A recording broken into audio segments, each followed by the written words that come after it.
A man comes to the messenger, peace be upon him, complaining about his brother. You know, we have in our families, we have brothers and so on. The wives come in, mashallah, all of them are lovely. But you must remember, each one has had a different upbringing. If brother and sister cannot see eye to eye, what do you expect when the in-laws come in and so many? To this day, no one has ever succeeded in explaining to me why the term law has to come in when you get married.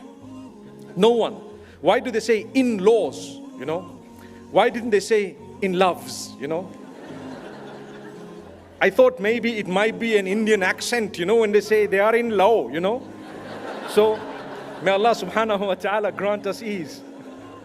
But they are known as in-laws, right? Why the law? I mean, where did the law come in? Subhanallah. Why all suddenly we're becoming so legal? May Allah forgive us. Anyway, let's go back to the point.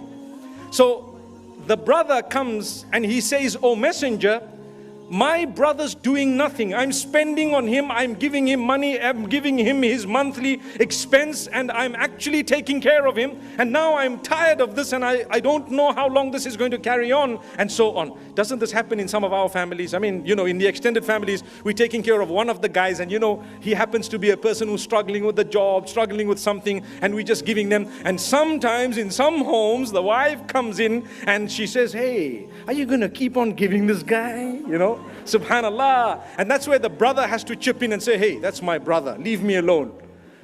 She might argue and say, "Well, you know, 50% of everything you have, you know, is arguably mine." Subhanallah. So I have a 50% say. You can tell her, "Okay, I'm going to increase it by 2 and then divide it by 2. Which means it's the same figure. But my sisters, my brothers, it does happen that we tend to get irritated, even on our own sometimes. Do you know what? The Prophet ﷺ responded to this man. Guess what he said? Powerful words. لَعَلَّكَ بِهِ تُرْزَقْ. Perhaps you're getting money because you're spending on him. La ilaha illallah. Perhaps it's because of him that your rizq is coming in. That's why I told you what I told you moments ago. You're giving the orphans. You decided I'm going to give them. Allah's going to give you because of them. You follow my point? So don't hold back. Give, inshallah. أنفق يا ابن آدم ينفق عليك. You spend, O son of Adam, and you know what? It will be spent upon you. You will receive indeed. May the Almighty bless all of us.